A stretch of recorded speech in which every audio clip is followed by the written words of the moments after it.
Hello students, how are you all? I hope you all are doing good. Today we'll take up your poem Amanda, which will be coming in your term 2, and we'll see what this poetry has to offer. Okay, so here it says, every child feels that he or she is controlled and instructed not to do one thing or the another. You too may feel that your freedom is curtailed. Okay, so the poet is trying to say that childhood is a time when we indulge in our fantasies and we do as we please, right? But as soon as we reach adolescence, that is teenage, we are expected to abandon such practices and do as we are told, right? And Amanda has reached that midway age between childhood and adulthood. Okay, so the poet shows this in a very subtle manner through the growth of an acne on her face because she is no longer a child. Her mother expects her to fulfill certain responsibilities such as finishing her homework on time or cleaning her room and her shoes.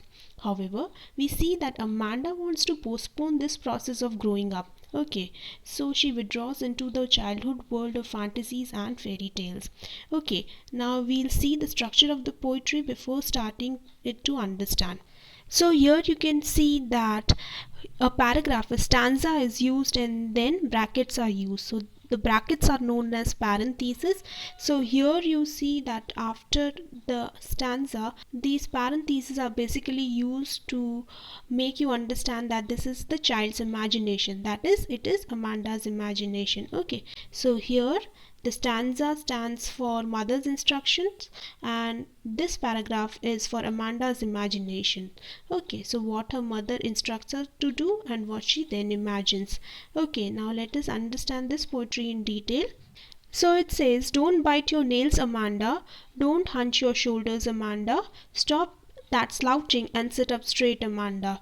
Okay, so in this line, the speaker is asking Amanda, especially the mother or the guardian is asking Amanda to not bite the nails, not to hunch. Okay, don't hunch your shoulders. Hunch means to bend the shoulders and to stop sitting in a lazy way and to sit up straight. Slouching means sitting in a lazy way.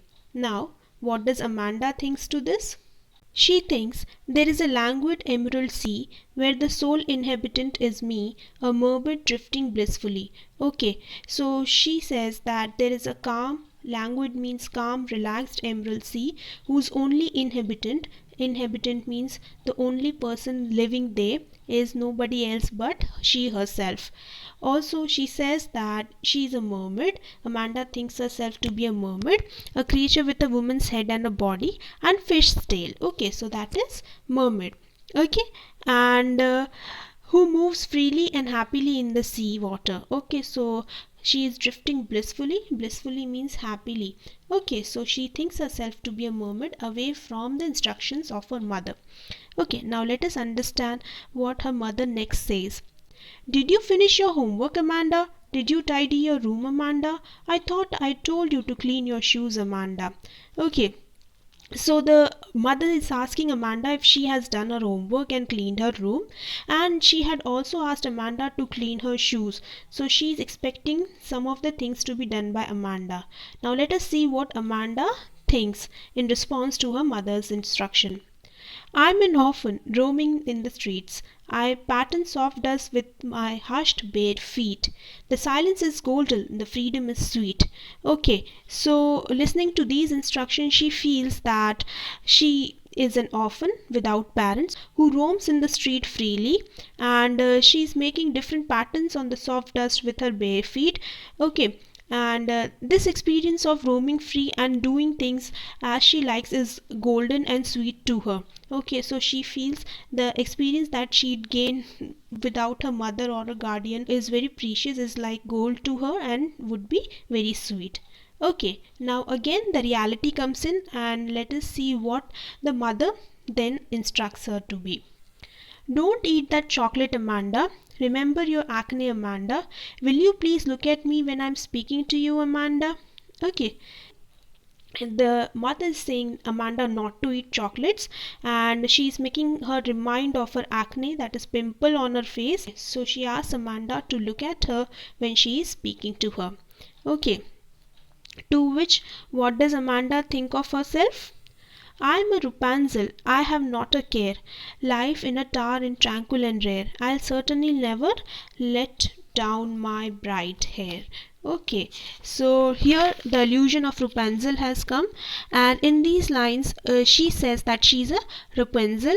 Rapunzel, as you know, is a Disney character, and she lived in a tower, and she used to let her hair down so that a witch could come up. Okay, so she feels that she's a Rapunzel alone in the tower, but she doesn't want everything that Rapunzel has. Okay, she only loves the life of Rapunzel in the tower, which is carefree, peaceful, and unique. And Amanda says that she'll never let her bright hair down, as she wants to stay in the tower forever, not allowing anyone to enter and instruct her. Okay, away from all the instructions given to her. Okay, again the mother says, "Stop that sulking at once, Amanda. You're always so moody, Amanda.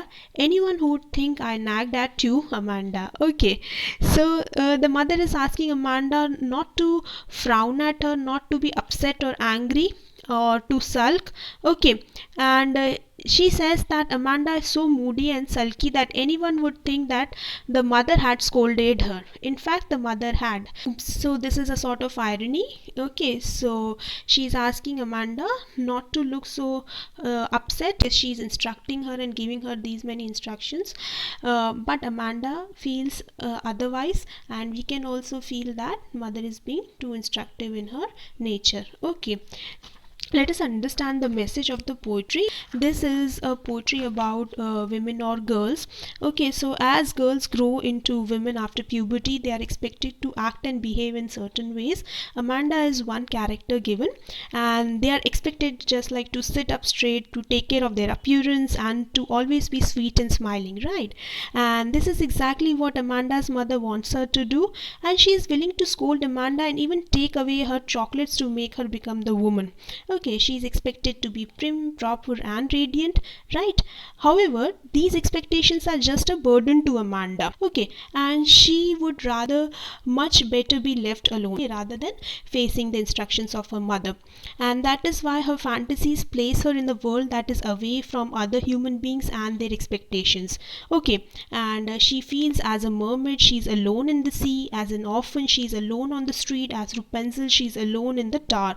So Amanda thinks that it is only in the realm of her own imagination that she can be free of all the expectations that are put on young girls of her age. Okay, and in the realm of her own imagination, she feels she can be free of all the realities or of the burden of growing up. Okay, so this is what the entire poetry is all about. Now let us look at some of the literary devices. So here this is "don't bite your nails, don't." So the word "don't" is repeated in consequent two lines, so here it will be anaphora. Okay, so the literary device used will be anaphora. Okay, and then in the second line, "don't hunch your shoulders, Amanda." So oh, your shoulders. Okay, so this will be assonance, right? "Stop that slouching and sit up straight." Okay, so here the sound of S is being repeated at the start, so this is very easy. This is alliteration. Okay, now let us move further. So we'll take up figures of speech. Your rhyming scheme is pretty easy, so I expect you to solve it on your own. Okay, there is nothing much to discuss. There is a languid emerald sea. Okay, languid emerald sea.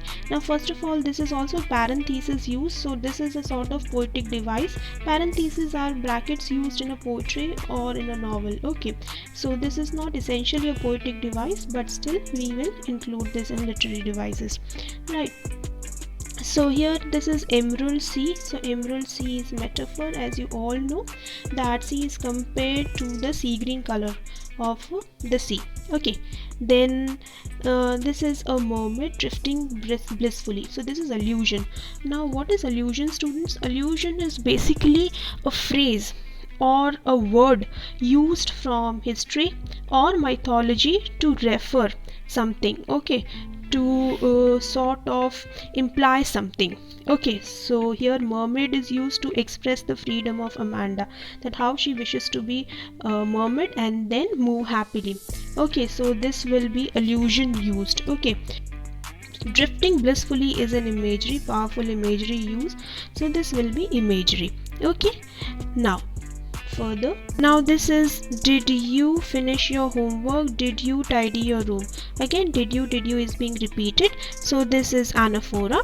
Okay, then this is, I thought, I told to clean your shoes. So as you all know, this will be assonance, as the vowel sound O is being repeated many times. Okay, further, this is, silence is golden is metaphor. Okay, and freedom is sweet is metaphor again. Okay, so freedom is compared to the sweetness around, and silence is golden. Okay, silence is compared to, and that is compared to gold. Okay, so this is again metaphor used here. Then further, will you please look at me when I'm speaking to you, Amanda? So here it will be look, the sound of O being repeated, so this will be assonance. Okay, so this is, I am Rapunzel, I have not a care. So again, Rapunzel, the allusion, mythological character Rapunzel being used to emphasize an expression of freedom. So I'll certainly never let down my bright hair. Never. So here we see the sound of R being repeated. Okay, so here this is never in R and hair. So as you all recall, this is consonance. Okay, what is consonance? When a consonant sound is repeated in a word for more than one time in a line of a stanza. So here consonant sound R is being repeated, so it becomes consonance. Further, here we see, stop that sulking at once, Amanda. Okay, so the sound of S is being repeated at the start of the word, so it becomes alliteration. Okay, I nagged at you. So this is irony used in the poetry. So everyone would think that I nagged at you, which she indeed does. Okay, so this becomes an irony, right? So these all were the literary devices. Okay, so this was it, students. I'll see you in the next poetry. Okay, till then, take care.